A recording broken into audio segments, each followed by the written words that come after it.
Hey there, everybody.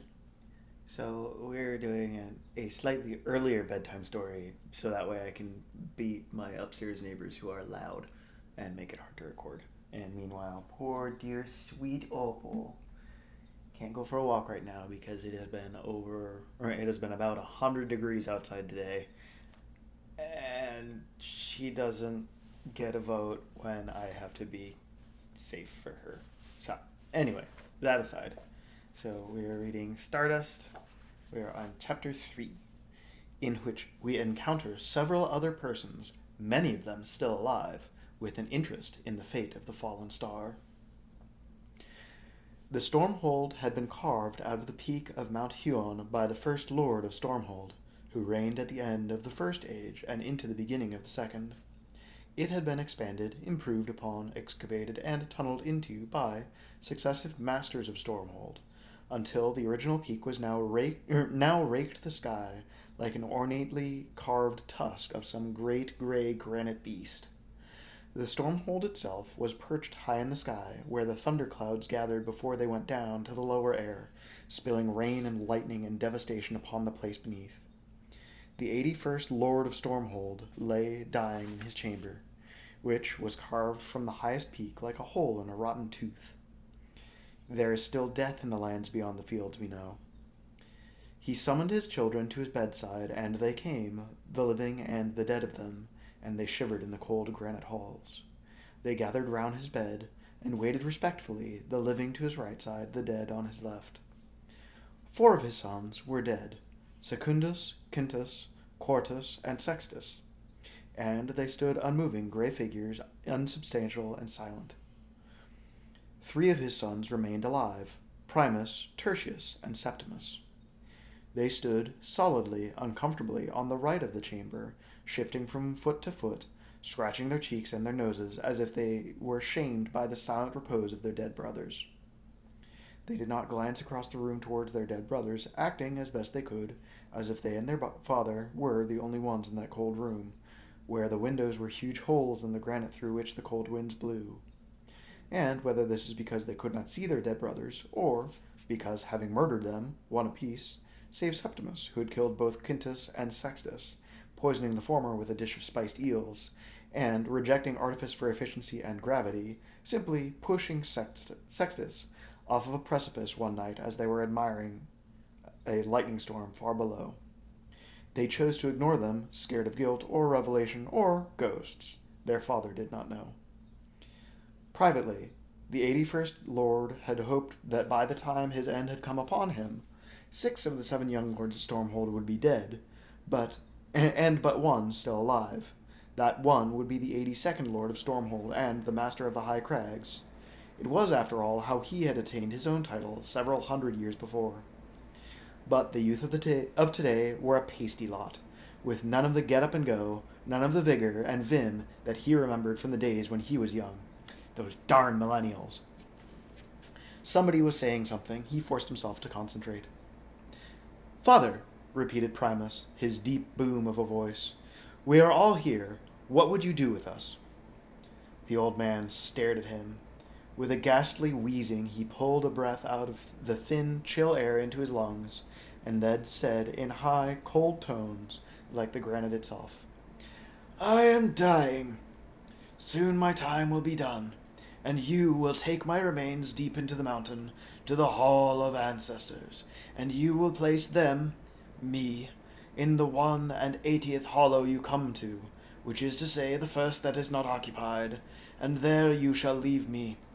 If you do not do this thing, you will each be cursed, and the Tower of Stormhold shall tumble and fall." His 3 living sons said nothing. A murmur ran through the 4 dead sons, though. Regret, perhaps, that their remains had been gobbled up by eagles or, carried away by fast rivers, tumbled down waterfalls and off to the sea, never to rest in the Hall of Ancestors. "Now, the matter of succession," the Lord's voice wheezed out of him, like the wind being squeezed from a pair of rotten bellows.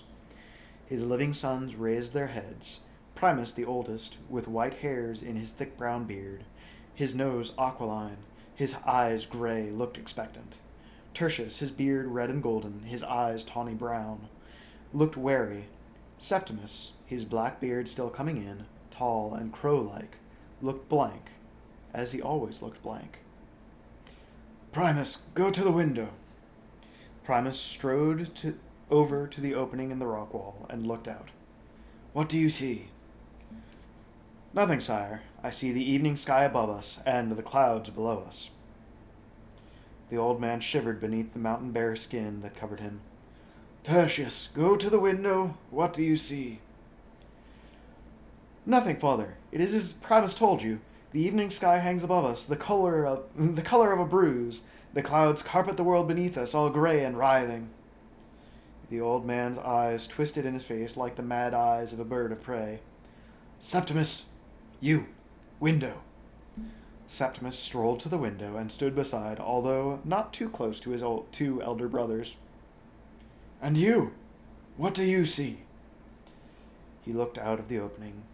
The wind was bitter on his face, and it made his eyes sting and tear. One star glimmered faintly in the indigo heavens. "I see a star, father." "Ah," wheezed the 81st Lord. "Bring me to the window."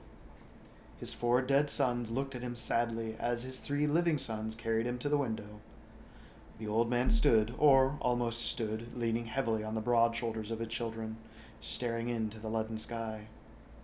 His fingers, swollen-knuckled and twig-liked, fumbled with the topaz that hung on a heavy silver chain around his neck. The chain parted like a cobweb in the old man's grip.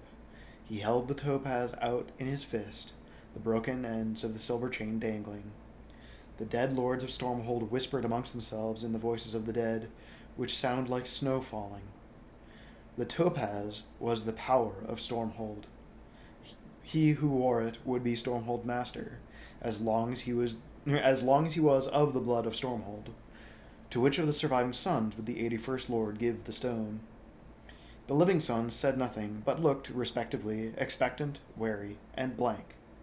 But it was a deceptive blankness, the blankness of a rock face that one only realizes cannot be climbed up when one is halfway there, and there is no longer any way down. The old man pulled free of his sons and stood straight and tall then. He was, for a heartbeat, the Lord of Stormhold who had defeated the northern goblins at the Battle of Craglan's Head, who had fathered 8 children, 7 of them boys, of 3 wives, who had killed each of his 4 brothers in combat, before he was 20 years old, although his eldest brother had been almost 5 times his age and a mighty warrior of great renown. It was this man who held up the topaz and said 4 words in a long dead tongue, words which hung on the air like strokes of a huge bronze gong. Then he threw the stone into the air. The living brothers caught their breath as the stone arced up over the clouds. It reached what they were certain must be the zenith of this curve, and then, defying all reason, it continued to rise into the air. Other stars glittered in the night sky now. "To he who retrieves the stone, which is the power of Stormhold, I leave my blessing, and the mastership of Stormhold and all its dominions," said the 81st Lord, his voice losing power as he spoke, until once again it was the creak of an old, old man, like the wind blowing through an abandoned house. The brothers, living and dead, stared at the stone. It fell upwards into the sky until it was lost to sight. "And should we capture eagles and harness them to drag us into the heavens?" asked Tertius, both puzzled and annoyed. His father said nothing. The last of the daylight faded, and the stars hung above them, uncountable in their glory. And one star fell. Tertius thought, although he was not certain, that it was the first star of the evening, the one that his brother Septimus had remarked upon. The star tumbled a streak of light through the night sky, and it tumbled down somewhere to the south and west of them. "There," whispered the 81st Lord, and he fell to the stone floor of his chamber, and he breathed no more. Primus scratched his beard and looked down at the crumpled thing. "I've half a mind," he said, "to push the old bastard's corpse out of the window. What was all that idiocy about?" "Better not," said Tertius. "We don't want to see Stormhold tumble and fall, nor do we want a curse on our heads, for that matter. Better just place him in the Hall of Ancestors." Primus picked his father's body up and carried him back to the furs of his bed. "We will tell the people that he is dead," he said. The 4 dead brothers clustered with Septimus at the window. "What do you think he's thinking?" asked Quintus of Sextus. "He's wondering where the stone fell and how to reach it first," said Sextus, remembering his fall down the rocks and into eternity. "I damned well hope so," said the late 81st Master of Stormhold to his 4 dead sons. But his 3 sons, who were not yet dead, heard nothing at all. A question like, "How big is Faerie?" does not admit a simple answer. Faerie being the realm, not the denizens. Faerie, after all, is not one land, one principality or dominion. Maps of Faerie are unreliable and may not be depended upon. We talk of the kings and queens of Faerie as we would speak of the kings and queens of England, but Faerie is bigger than England, as it is bigger than the world.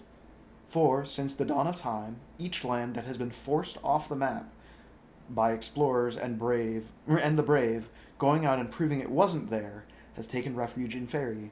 So it is now, by the time that we have come to write of it, a most huge place indeed, containing every manner of landscape and terrain. Here, truly, there be dragons. Also griffins, wyverns, hippogriffs, basilisks, and hydras. There are all manner of more familiar animals as well, cats affectionate and aloof, dogs noble and cowardly, wolves and foxes, eagles and bears. For the record, that is possibly my favorite description of any land ever. This is the land made of the lands that have fallen off the map, pushed off by brave explorers.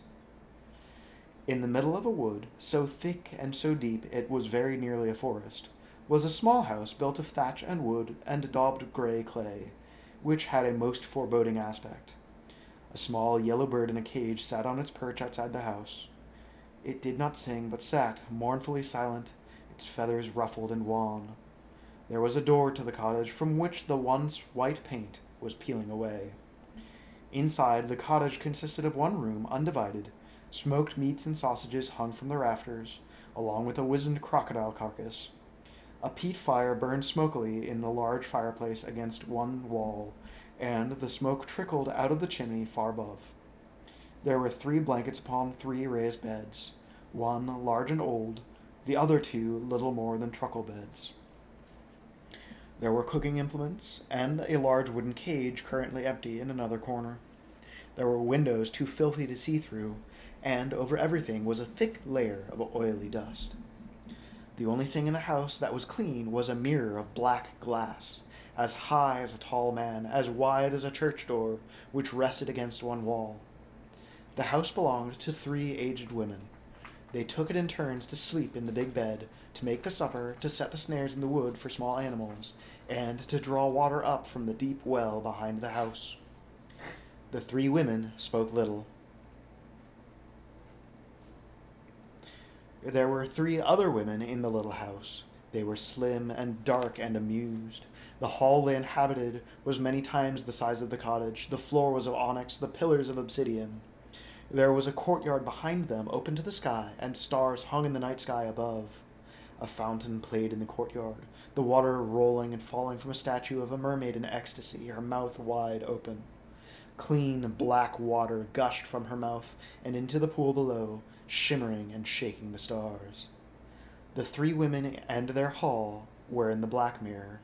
The 3 women were the Lilum, the witch queen, all alone in the woods. The 3 women in the mirror were also the Lilum, but whether they were the successors to the old women, or their shadow selves, or whether only the pleasant cottage in the woods was real, or if somewhere the Lilum lived in a black hall with a fountain in the shape of a mermaid playing in the courtyard of stars, none knew for certain, and none but the Lilum would say. None but the Lilum could say. On this day, one crone came in from the woods carrying a stoat, his throat a splash of red. She placed it on the dusty chopping board and took a sharp knife. She cut it around at the arms and legs and neck. Then, with one filthy hand, she pulled off the skin of the creature, as if pulling a child from its pajamas, and she dropped the naked thing onto the wooden chopping block. "Entrails?" she asked, in a quavering voice. The smallest, oldest, most tangle-headed of the women, rocking back and forth in a rocking chair, said, "Might as well." The first old woman picked up the stoat by the head and sliced it from neck to groin. Its innards tumbled out onto the cutting board, red and purple and plum-colored, intestines and vital organs like wet jewels on the dusty wood. The woman screeched, "Come quick, come quick!" Then she pushed gently at the stoat guts with her knife and screeched once more. The crone in the rocking chair pulled herself to her feet. In the mirror, a dark woman stretched and rose from her divan. The last old woman, returning from the outhouse, scurried as fast as she could from the woods. "What? What is it?" In the mirror, a third woman rejoined the other two.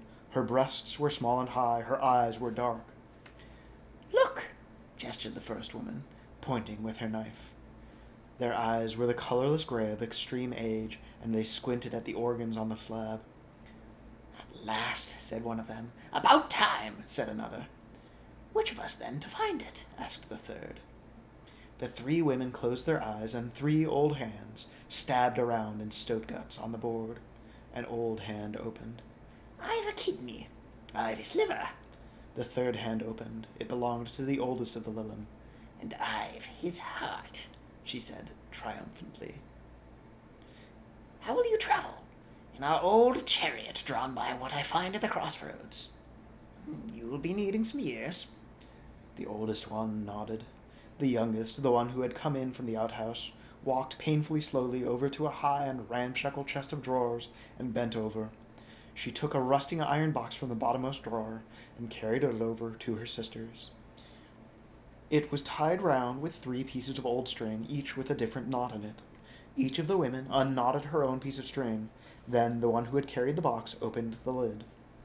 Something glittered golden in the bottom of the box. "Not much left," sighed the youngest of the Lillim, who had been old when the wood they lived in was still beneath the sea. "Then it's a good thing that we found a new one, isn't it?" said the oldest tartly, and with a thrust of a clawed hand into the box. Something golden tried to avoid her hand, but she caught it, wiggling and glimmering. She opened her mouth and popped it inside. In the mirror, 3 women stared out. There was a shivering and a shuddering at the center of all things. Now 2 women stared from the black mirror. In the cottage, 2 old women stared, envy and hope mixing in their faces, and a tall, handsome woman with black hair and dark eyes and red, red lips.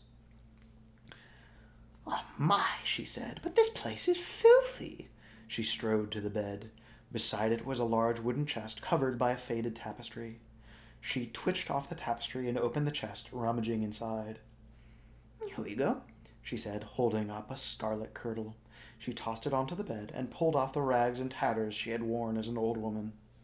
Her 2 sisters stared across at her naked body hungrily. "When I return with her heart, there will be years aplenty for all of us," she said, eyeing her sisters' hairy chins and hollow eyes with disfavor. She slipped a scarlet bracelet onto her wrist, with the shape of a small snake with its tail between its jaws. "A star," said one of the sisters. "A star," echoed the second. "Exactly," said the witch queen, putting a circlet of silver upon her head. "The first in 200 years, and I'll bring it back to us." She licked her scarlet lips with a deep red tongue. "A fallen star," she said.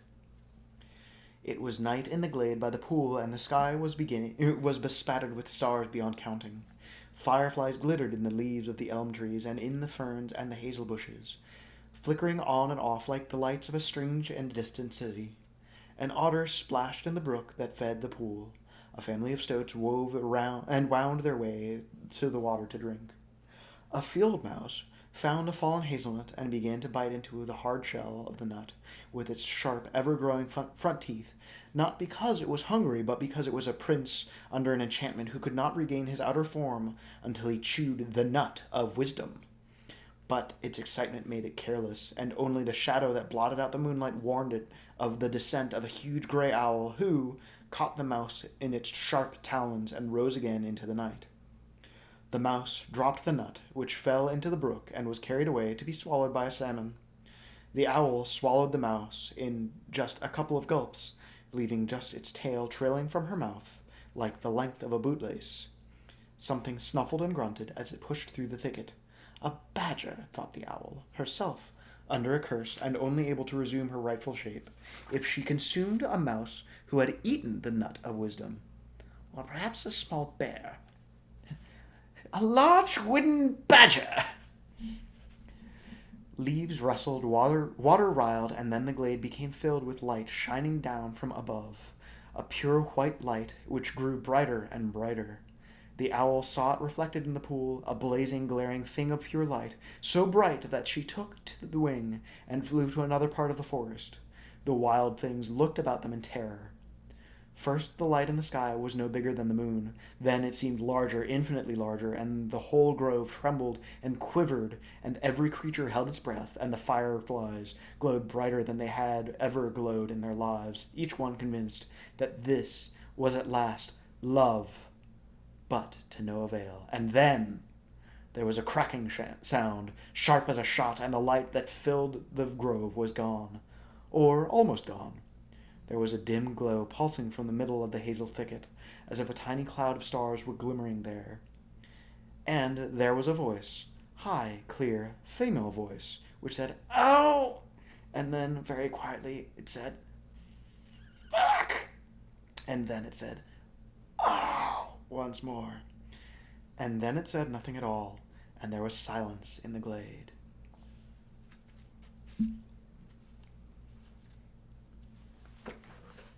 So, that is chapter 3, in which we meet the fallen star. We also meet a number of interesting side characters, nefarious in both thought and deed. But anyway, a short chapter, so I'll probably pick up some Just So stories just to round out the evening.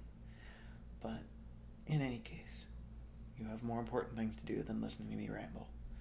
So remember, if people can hate for no reason, then I can love you for exactly no reason at all. So get some rest and do your best and try to grow into somebody that you can be proud of. And for those of you who need to hear it, I am glad that I can do something for you. Something that makes you feel loved, and something that makes your life a little bit easier. But in the meantime, go to bed. You're up too late. Go to bed.